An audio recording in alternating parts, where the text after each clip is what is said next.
Hello students, आज के video में हम लोग क्लास 12th एनसीईआरटी केमिस्ट्री का सॉलिड स्टेट का पार्ट 2 वीडियो में आपको बताएंगे क्रिस्टलीय ठोस और अक्रिस्टलीय ठोस में अंतर। तो चलिए स्टार्ट करते हैं आज की वीडियो। क्रिस्टलीय ठोस क्या होते हैं और अक्रिस्टलीय ठोस क्या होते हैं तो आप समझ ही चुके हैं। इसमें आकृति जो होती है नियमित होती है और इसमें जो अवयवी कणों की व्यवस्था होती है वह अनियमित होती है। इसमें अवयवी कणों की जो व्यवस्था होती है क्या होती है, नियमित होती है। अवयवी कण कहने का मतलब ये है अणु, परमाणु या आयन तीनों एक ही में आ जाते हैं। ठीक है, कल यहाँ तक हमने चर्चा किया था। अब चलिए बात कर लेते हैं अंतर की। तो इसमें क्या होता है, आकार की अगर हम बात करें तो इसकी एक निश्चित ज्यामिति होती है। ठीक है, इसकी एक निश्चित ज्यामिति आकार होता है। ठीक है, इसकी एक निश्चित ज्यामिति आकार होती है। और उधर बात करें तो इसमें क्या होता है, असमाकृति होती है, यानी इसकी जो आकृति होती है वो समान नहीं होती है। ठीक है, असमाकृति आकार।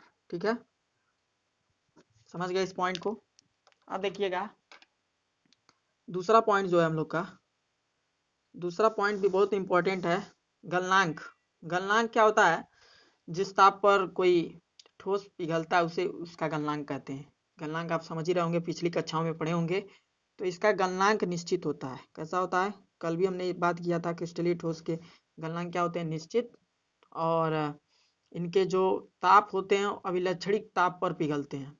एक उच्च तापमान होता है उस पर ये पिघलते हैं। ठीक है, और इसमें क्या है, ताप के एक परास में धीरे धीरे नरम पड़ते हैं। जब ताप का कोई एक परास लिया जाता है, परास मतलब किस ताप से किसी ताप के मध्य जब कोई ताप को लिया जाता है तो उस ताप के हिसाब से इसमें धीरे धीरे नरम पड़ते हैं। जैसे प्लास्टिक को आप जलाए होंगे तो उससे आपको पता चलता होगा। तो इसमें आप लिख सकते हैं ताप के परास में धीरे धीरे नरम पड़ते हैं। ताप के परास में धीरे धीरे नरम पड़ते हैं। प्लास्टिक आप जला के देखे होंगे, नरम पड़ते हैं। समझ गए यहाँ तक। अब देखिए इसमें जो तीसरा पॉइंट है हमारा विदलन गुण। विदलन यानी कि इसमें जो विभाजन का गुण होता है, टुकड़ों में बंटने वाला जो गुण होता है वो कैसा होता है। तो जब हम इसमें विदलन करते हैं तो तेज धार वाले औजार जैसे मिलते हैं इसमें। ठीक है, तेज धार वाले औजार से काटने पर ये दो टुकड़ों में विभक्त हो जाते हैं। आराम से ये विभक्त हो जाएंगे दो टुकड़ों में। और जबकि इसमें क्या होता है, अनियमित सतह मिलते हैं। जैसे आप कोई रबड़ जिससे आप इरेजर इस्तेमाल करते हैं पेंसिल से लिखने के बाद, तो जब आप उसको कट करेंगे तो आपको ऐसे मिलेगा। जैसे ये रबड़ है, आधा आधा कर रहे हैं तो ऐसे नहीं, समान नहीं मिलेगा, मतलब ऐसे कटा हुआ मिलेगा। इसका जो सतह मिलेगा वो खुरदुरा टाइप का होगा। और जब इसमें शेप को काटेंगे तो जैसे देखिए ये एक टुकड़ा है तो ये दूसरा टुकड़ा मिलेगा, ऐसे मिलेगा। ठीक है, इसका जो शेप होता है टुकड़ों का वो बराबर बराबर शेप होता है, जैसे अगर बराबर काटा गया हो तो। ठीक, लेकिन इसमें अंतर हो जाता है। अब समझिए पॉइंट 4। चौथा पॉइंट है दैशिकता। दैशिकता आपको कल बताया गया था, क्रिस्टलीय ठोस कैसे प्रकृति के होते हैं, विषम दैशिक। आपने अच्छा जवाब दिया, विषम दैशिक प्रकृति के होते हैं। ठीक है, और ये कैसे होते हैं, ये समदैशिक प्रकृति के होते हैं। अक्रिस्टलीय ठोस समदैशिक प्रकृति के होते हैं। ठीक, अब समझिए इनको हम कहते क्या हैं, प्राकृतिक के हिसाब से इनको हम क्या कहते हैं, इनको कहते हैं क्या, वास्तविक ठोस। क्या कहते हैं, वास्तविक ठोस, ट्रू सॉलिड कहते हैं इसको। और इसको क्या कहते हैं, आभासी ठोस या अतिशितित द्रव। क्या कहेंगे, आभासी ठोस या अतिशितित द्रव। ठीक है, और इसमें एक इंपॉर्टेंट पॉइंट है, पॉइंट नंबर 6, इसको भी आप लोग हमेशा याद रखेंगे। जो अवयवी कणों की व्यवस्था का क्रम होता है, ये सबसे इंपॉर्टेंट पॉइंट है। इसकी जो व्यवस्था होती है कल भी आपको बताई गई थी, दीर्घपरासी। इसकी जो व्यवस्था होती है कैसी होती है, दीर्घपरासी व्यवस्था होती है। और इसमें पाई जाने वाली व्यवस्था क्या होती है, लघुपरासी। ठीक है, तो इन दोनों व्यवस्थाओं को आपको याद रखना है, लघुपरासी व्यवस्था।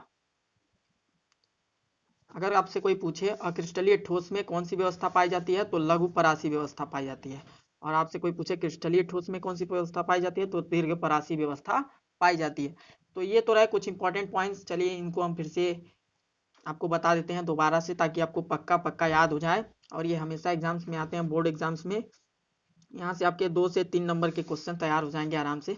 अब अविकल्पी प्रश्न में भी इस टाइप के क्वेश्चंस बना करके आ सकते हैं, आप समझ ही रहे होंगे कैसे आते होंगे। जैसे पूछ दिया जाएगा विषमदैशिक प्रकृति दिखाता है, क्रिस्टली ठोस, अक्रिस्टली ठोस, और भी कुछ एग्जांपल्स आ सकते हैं, तो आप उसमें क्या लगाएंगे, क्रिस्टली ठोस विषमदैशिक प्रकृति। ऐसे बहुविकल्पी क्वेश्चन भी आ सकते हैं। तो इनको देख लीजिए। क्रिस्टली ठोस में सबसे इंपॉर्टेंट बात, इनकी जो आकृति होती है निश्चित ज्यामितीय आकृति, और इसकी असमाकृति होती है। ठीक है, इसमें क्या होता है, इसका जो निश्चित तापमान होता है, इसका जो ताप होता है गलनांक, इसका जो गलनांक होता है वो क्या होता है, निश्चित होता है। ठीक, और इसका गलनांक निश्चित नहीं होता है, धीरे धीरे नरम पड़ते हैं, जैसे आप प्लास्टिक को जलाए होंगे। इसमें देखिए जब हम इसको कट करते हैं चाकू से या किसी भी हथियार से, जब हम इसको कट करते हैं तो ये इसके जो किनारे मिलते हैं, सतह जो मिलते हैं वो बराबर होते हैं, उनमें नियमित व्यवस्था होती है। लेकिन इसमें क्या होती है, देखिए अनियमित है। रबड़ को आप काट के देख सकते हो, ठीक है, या प्लास्टिक को भी काट के देख सकते हो। और इसकी जो प्रकृति होती है विषमदैशिक प्रकृति होती है, और ये समदैशिक प्रकृति के होते हैं। और इसके बाद का जो इंपॉर्टेंट पॉइंट है वो है वास्तविक ठोस। इनको हम क्या कहते हैं, वास्तविक ठोस कहते हैं। ठीक, और इनको अतिस्थितित द्रव या आभासी ठोस कहते हैं। ठीक, इसमें जो व्यवस्था होती है, सबसे इंपॉर्टेंट पॉइंट अभी बात कर रहे हैं, इसमें जो व्यवस्था होती है उसको हम क्या कहते हैं, दीर्घपरासी व्यवस्था। ठीक, इनके अवयवी कणों की व्यवस्था में यही व्यवस्था पाई जाती है, दीर्घपरासी व्यवस्था। और ये इसमें अक्रिस्टली में पाया जाता है लघु परासी व्यवस्था। ठीक है, तो यहाँ तक के हमने 6 पॉइंट्स को बात की है। अभी आपको 6 पॉइंट्स याद हो गए होंगे। तो चलिए अब आगे कुछ हेडिंग्स की बात कर लेते हैं। अब आपके एनसीईआरटी बुक में दिया होगा पाठनिहित प्रश्न, तो उनका भी हल देख लीजिए। पहला क्वेश्चन है ठोस कठोर क्यों होते हैं। तो समझिए ठोस अवस्था में अवयवी कण गति करने के लिए स्वतंत्र नहीं होते हैं। जो ठोस अवस्था के अवयवी कण होंगे, आप देखे होंगे बहुत पास पास होते हैं, उनके बीच इंटरमॉलिक्यूलर फोर्स, अंतराकर्षण बल बहुत ही अधिक होता है। इसके कारण वो स्वतंत्र नहीं होते हैं और गति करने में असमर्थ होते हैं, इसलिए इनको कठोर माना जाता है। और इनके अवयवी कणों के मध्य प्रबल आकर्षण बलों के कारण ये केवल अपने माध्य स्थितियों के चारों ओर दोलन कर सकते हैं, लेकिन गति नहीं कर सकते हैं स्वतंत्र अवस्था में। इसी कारण ठोस सघन व्यवस्था तथा कठोर संरचना रखते हैं। ठीक है, तो आपको समझ में आया होगा ठोस कठोर क्यों होते हैं। ठीक है, जितना अभी पीछे पढ़ाया गया है उनको अगर आप सही से पढ़े हो तो आप आसानी से इसका उत्तर दे पा रहे होगे। अब देखिए ठोसों का आयतन निश्चित क्यों होता है। ठोसों का आयतन निश्चित क्यों होता है, इसको समझने के लिए आप समझिए, जब अवयवी कण अपनी माध्य स्थितियों में प्रबल आकर्षण बलों द्वारा बंधे रहेंगे तो गति करने में तो असमर्थ रहेंगे, और जो उनके अणुओं के मध्य दूरी अर्थात आणविक दूरी जो रहेगी वो दाब बढ़ाने या कम करने पर अप्रभावित रहती है। ठीक है, तो इसकी वजह से क्या होता है, ठोसों का आयतन निश्चित रहता है।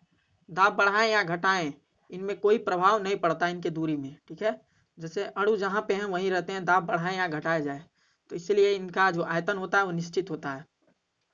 ठीक, अगला क्वेश्चन आप देखिए, निम्नलिखित को अक्रिस्टलीय तथा क्रिस्टलीय ठोसों में वर्गीकृत कीजिए। दिया गया है निम्नलिखित को अक्रिस्टलीय तथा क्रिस्टलीय ठोसों में वर्गीकृत कीजिए। तो सबसे पहले आप समझ जाइए, दो आपको कॉलम बना लेने हैं। अभी मैं आपको बता दे रहा हूं कैसे आपको 2 कॉलम बना लेने हैं। तो ऐसे आपको 2 कॉलम बना लेने हैं। पहला अक्रिस्टलीय बना लो और दूसरा बना लेते हैं क्रिस्टलीय। ठीक है, अब यहाँ पे आप देख सकते हो कैसे आप बता सकते हो आसानी से।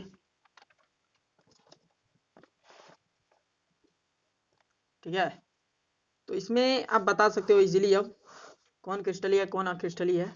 ऐसे आप इसमें से छांट लेते हैं। देखिए पॉलीयूरिथेन अक्रिस्टलीय है। ठीक है, तो इसमें आप पॉलीयूरिथेन को इसमें लिख दोगे पॉलीयूरिथेन। ठीक है, और नेप्थेलीन, पहले हम अक्रिस्टलीय को अलग कर लेते हैं छांट करके। ठीक है, और नेप्थेलीन हो गया इसमें। ठीक है, और क्या है, टेल्फान भी इसमें हो जाएगा, और सेलोफेन भी इसमें हो जाएगा। और उसके बाद है पॉलीवाइनिल क्लोराइड, ये भी इसमें हो जाएगा, और रेसा कांच भी अक्रिस्टलीय हो जाएगा। तो इसनी जितनी भी चीज़ों को अभी यहाँ पे आपको ट्रिक करके बताया गया है, इन सबको आप इस वाले में लिख लेंगे अक्रिस्टलीय में। और जिनको छोड़ दिया गया है जैसे कि बेंजोइक अम्ल पोटेशियम नाइट्रेट और छोड़ दिया गया है तांबा। तो ये सब क्या होते हैं? अक्रिस्टलीय ठोस। आप इसमें क्रिस्टलीय ठोस, क्रिस्टलीय ठोस में आप इन सबको लिख लेंगे और अभी जो बताए गए हैं टिक करके उनको आप किस में लिख लेंगे? अक्रिस्टलीय ठोस में। तो ये तो हमने यहाँ पे आपको छांटना बता दिया पाठनीय प्रश्नों के हल में। अब देख लेते हैं अगला क्वेश्चन क्या है। अगला क्वेश्चन कह रहा है 1.4, कांच को अतिशीतित द्रव क्यों माना जाता है? आपके दिमाग में भी एक क्वेश्चन आया होगा, तो इसको जानने के लिए आप सबसे पहले समझ लीजिए अतिशीतित द्रव क्यों कहा जाता है। द्रव का अभिलक्षणी गुण क्या होता है? बहने की प्रवृत्ति रखते हैं, ठीक है। कांच भी इस गुण को प्रदर्शित करते हैं, यद्यपि यह अत्यंत मंद बहता है। अगर कांच को पिघला दिया जाए तो वो भी बहेगा, लेकिन बहुत धीमी गति से बहेगा। पुरानी इमारतों की खिड़कियों और दरवाजों में जड़े शीशे निरपवाद रूप से शीर्ष की अपेक्षा अधस्थल में किंचित मोटे पाए जाते हैं। यह इसीलिए होता है कि क्योंकि कांच अत्यधिक मंदता से नीचे प्रवाहित होकर अधस्थल भाग को किंचित मोटा कर देता है, अतः कांच को अतिशीतित द्रव माना जाता है। तो कांच को अतिशीतित द्रव इसलिए माना जाता है क्योंकि जब उसको हम पिघलाते हैं, ठीक है, तो वो जल की अपेक्षा बहुत धीमी मंदन गति करता है, ठीक है, मंद एकदम बहुत धीमी गति से जाता है, लेकिन वो भी द्रव माना जाता है, इसीलिए उसको अतिशीतित द्रव कहते हैं, ठीक है। अब समझिए एक इंपॉर्टेंट क्वेश्चन है, क्वेश्चन नंबर 1.5। इसको समझिए, एक ठोस के अपवर्तनांक का सभी दिशाओं में समान मान प्रेक्षित होता है। इस ठोस की प्रकृति पर टिप्पणी कीजिए। क्या यह विदलन गुण प्रदर्शित करेगा? ध्यान दीजिए, जब इसका अपवर्तनांक जो है सभी दिशाओं में समान मान प्रेक्षित कर रहा है, तो जब इसका अपवर्तनांक सभी दिशाओं में समान मान प्रतिक्षेपित करेगा, मान प्रेक्षित करेगा, तो वो कौन सा होगा? समदैशिक प्रकृति का होगा। ये बात आपके दिमाग में आ गई होगी। समान दिशाओं से ये बात आपको पता चली होगी कि समदैशिक प्रकृति का है। और समदैशिक प्रकृति का होता क्या है? अक्रिस्टलीय ठोस। क्या होता है? अक्रिस्टलीय ठोस ही क्या होता है? समदैशिक प्रकृति का। तो ये कौन सा ठोस होगा? अक्रिस्टलीय ठोस। और इसके विदलन के गुण के बारे में पूछ रहा है, तो आप जान ही रहे हैं अक्रिस्टलीय ठोस का विदलन कैसा होता है। क्योंकि रबड़ क्या है? अक्रिस्टलीय ठोस। रबड़ को जब आप काटोगे तो उसमें अनियमित व्यवस्था मिलेगी उनके अवयवी कणों की। जैसे मान लो रबड़ है कोई, तो जब आप उसको काटेंगे तो ऐसे खुरदुरी सतह मिलेगी। ये रबड़ का एक भाग हो गया, रबड़ का दूसरा भाग मिलेगा आपको, ठीक है। तो ऐसे कटा हुआ मिलेगा, इनके जो सतह होंगे अनियमित व्यवस्था में होंगे। तो यही चीज आपको बताने की कोशिश की जा रही है। तो 1.5 क्वेश्चन भी आपका समाप्त होता है। इस तरह से पाठनिहित प्रश्नों को भी हमने सॉल्व करा दिया। अब चलते हैं हम लोग अगले हेडिंग पे। अब समझिए एनसीईआरटी का हेडिंग 1.3, क्रिस्टलीय ठोसों का वर्गीकरण। यहाँ तक तो हमने देखा क्रिस्टलीय ठोस और अक्रिस्टलीय ठोस में अंतर, पाठनिहित प्रश्नों के हल। अब देखते हैं 1.3 क्रिस्टलीय ठोसों का वर्गीकरण। क्रिस्टलीय ठोसों के वर्गीकरण में आप सबसे पहले ध्यान देंगे, खंड 1.2 में हमने अक्रिस्टलीय पदार्थ के बारे में जाना और यह भी जाना कि उनमें लघु परासी व्यवस्था होती है। तथापि अधिकतर ठोस पदार्थ क्रिस्टलीय प्रकृति के होते हैं, ठीक है। उदाहरण के लिए सभी धात्विक तत्व जैसे लोहा, तांबा और चांदी, अधात्विक तत्व जैसे सल्फर, फास्फोरस और आयोडीन एवं यौगिक जैसे सोडियम क्लोराइड, जिंक सल्फाइड और नैफ्थलीन क्रिस्टलीय ठोस हैं, ठीक है। अभी आपने पाठनिहित प्रश्नों में विभाजन भी किया क्रिस्टलीय ठोस और अक्रिस्टलीय ठोस का, तो इस हिसाब से आप समझ चुके हैं। अब देखिए इनके वर्गीकरण की हम बात करेंगे, अक्रिस्टलीय ठोस के वर्गीकरण की। तो इसमें क्या होता है, इनका वर्गीकरण हम कर सकते हैं मुख्यतः कई प्रकार से। इनका वर्गीकरण किया गया है आपके बुक में, एनसीईआरटी किताब में हमको 4 तरह से दिया गया है। तब हम 4 तरह से वर्गीकरण करेंगे। क्रिस्टलीय ठोसों का वर्गीकरण हम कितने तरह से करेंगे? 4 तरह से। तो पहला जो हमारा हेडिंग होगा वो होगा आणविक ठोस। आणविक ठोस, ठीक, इसको हम कहते हैं एटॉमिक सॉलिड, ठीक है। और दूसरा होता है आयनिक ठोस, और तीसरा जो है जिसकी हम बात करेंगे सहसंयोजक अथवा धात्विक की बात कर लेते हैं, धात्विक ठोस। इधर उधर करने से कोई मतलब नहीं है, धात्विक ठोस। और चौथा जो इंपॉर्टेंट है उसकी बात करेंगे सहसंयोजक ठोस,